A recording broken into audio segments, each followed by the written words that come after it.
So hi and welcome back to this another episode with me Arsha. I hope you guys are doing good. I think this is one of the questions which is being asked in my live session, in a lot of my videos and comment section, that how to justify a gap year. And ये कहीं ना कहीं होता है, कई बार हम cat के लिए ड्रॉप भी ले रहे होते हैं तो वी हैव दिस फीलिंग कि यार whether we should take a drop और not. So I am going to talk about that how you can justify your gap years. Because you know if I talk about gap, it's all about कि आप कैसे उसको learning में frame कर पाओ. अगर आप ये कहोगे कि ठीक है सिर्फ मैंने प्रिपरेशन के लिए गैप लिया है, that literally can not justify unless and until you know. जैसे कि फॉर एग्जाम्पल आप एक ही साल का ड्रॉप है, यूजुअली क्या होता है कि यू नो 5-6 महीने का ही टाइम मिला, फिर कैट आपने दे दिया and you get into the process.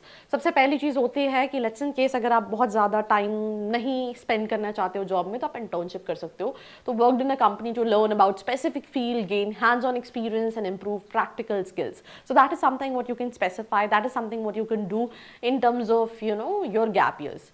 आप कर भी सकते हो और आपने की है तो आप उसको इलाबरेट कर सकते हो. दूसरी चीज़ मतलब फुल टाइम वर्क एक्सपीरियंस, कि आपने जॉब ली, रियल वर्ल्ड को एक्सपोजर किया, टीम वर्क सीखा, लीडरशिप सीखी, कम्युनिकेशन, प्रॉब्लम सॉल्विंग सीखी. तो मतलब आप जितनी भी चीज़ें देखोगे उन सब में सीखा. लर्निंग पर्सपेक्टिव को हाईलाइट करना बहुत इंपॉर्टेंट है. मेरे चैनल पे भी कई सारे स्टूडेंट्स के इंटरव्यूज़ डले हैं जिन्होंने इसके जवाब दिए हैं और उनका यही कहना है कि you no it's always about that how you can simply elaborate that आपने उस एक साल में, उस 2 साल में कैसे लर्निंग, कैसे आपने अपनी आप को ट्रांसफॉर्म किया. सोशल सर्विस, आपने किसी एनजीओ में काम किया, was a part of health and wellness support community, local fund raising या डोनेशन में पार्टिसिपेट किया, तो इससे भी काफ़ी अच्छा इम्पैक्ट पड़ता है. Because this is basically where you have this feeling that you want to give back to the society, right. पर इसमें ऐसा भी नहीं होना चाहिए कि you know once in a week you are doing something और आप इसको दिखा रहे हो कि मैंने 1 साल पूरा उसको डेडिकेट किया. तो you have to frame it in such a वे.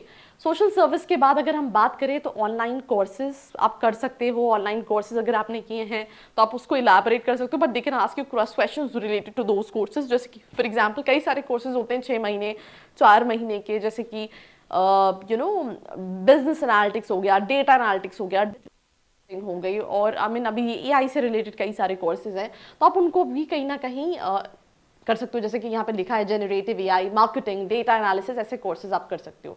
उसके साथ साथ अगर आप चाहो तो आप किसी research work, you know research paper और project related to my field of interest, उसका भी स्पेसिफाई कर सकते हो. और उसके अलावा अगर आपका पास कोई भी चीज़ नहीं है तो अननेसेसरली कुछ फ्रेम करने की जगह it's always better to get a clarity कि ठीक है यू नो. जैसे कई सारे स्टूडेंट्स गवर्नमेंट एग्जाम्स के लिए कई सालों से प्रिपरेशन कर रहे होते हैं, तो अगर पैरेलली उन्होंने कुछ किया हुआ है, या कई स्टूडेंट सीए के लिए प्रिपरेशन कर रहे होते हैं, तो वो उसको इन लर्निंग फ्रेमवर्क आंसर को फ्रेम कर सकते हैं कि उस टेन्योर में उन्होंने क्या सीखा while preparing for that, or while doing CA or while doing CS. So that is something how they can specify and justify their gap years. What do you feel? Let me know in the comment section below. Like, share and follow. I hope you like this video. For more such videos, keep watching our channel. And do not forget to like, share and subscribe.